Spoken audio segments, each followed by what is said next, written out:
this edition of 2020 Daily Trail Markers. After the fourth Democratic presidential debate wrapped up in Ohio on Tuesday, Minnesota Senator Amy Klobuchar wasted no time getting back on the campaign trail.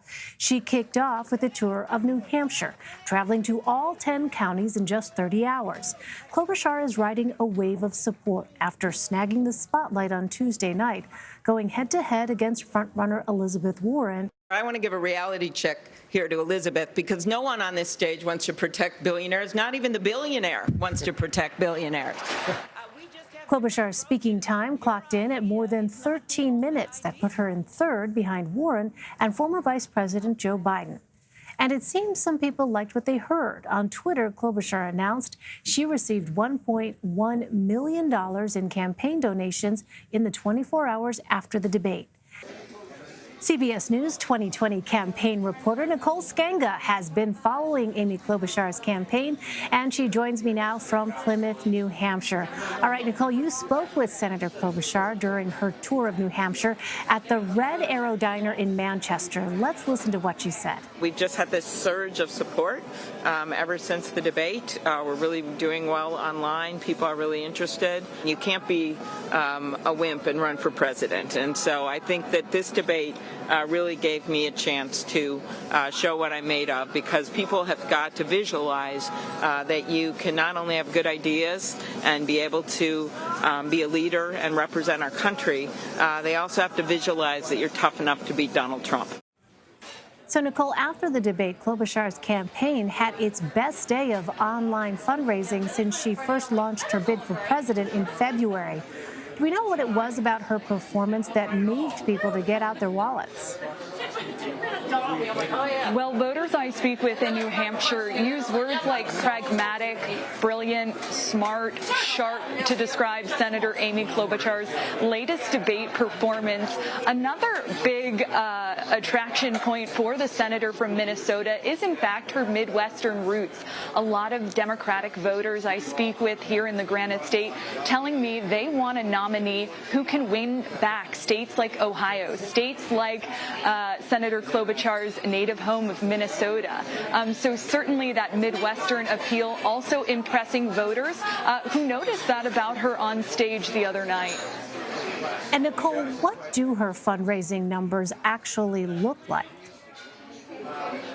Well, as you mentioned, Elaine, the senator has fundraised $1.1 million in the 24 hours following the debate.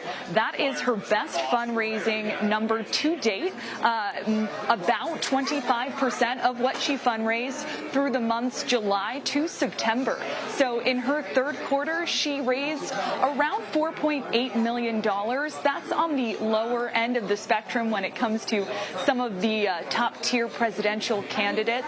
But certainly a big boost that she just received. Senator Amy Klobuchar also has one of the higher burn rates of any of the presidential candidates. That means that at this time she is spending more money than she is raising. So she's looking to reverse that trend as well. I asked her a week ago if she would consider any fundraising gimmicks or calls to fundraise more money. And she said that she was not threatening to get out of this race like Senator Cory Booker. She is in it till the end, and she will budget her campaign so she can make it to February. Nicole, you touched on this a little bit a moment ago, but tell us more about how Senator Klobuchar differentiates herself from a candidate like Elizabeth Warren.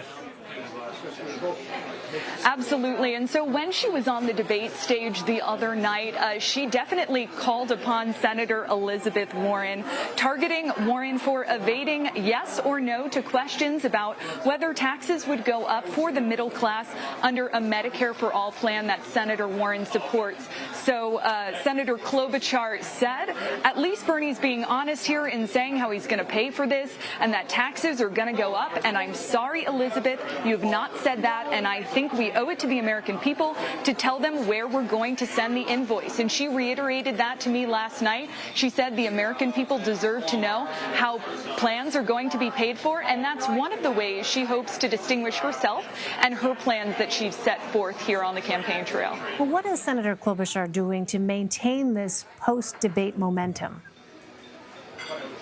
Well, she was very vocal about telling everyone in the press that she had just 3 hours of sleep following her big debate performance and flew straight into New Hampshire, where she kicked off a whirlwind tour, 10 counties in 30 hours. That's every single county here in New Hampshire. And I should note, Elaine, that there was a bit of a nor'easter, a rainstorm here in the Northeast in the New England area, and Senator Klobuchar persevered. So as she mentioned earlier in that clip you played, you can't be a wimp to be president. I think she's proved that over the past 24 hours or so. Right. Well, so the other top candidates headed to Iowa directly after the debate. Why is Senator Klobuchar focusing on New Hampshire?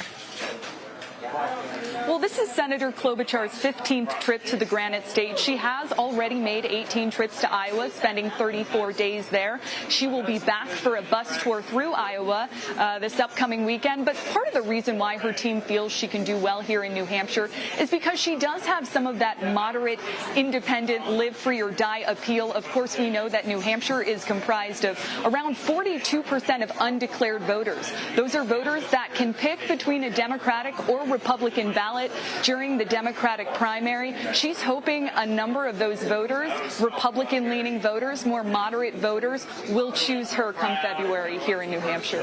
All right. CBS News 2020 campaign reporter Nicole Skanga. Nicole, thank you very much. Thank you.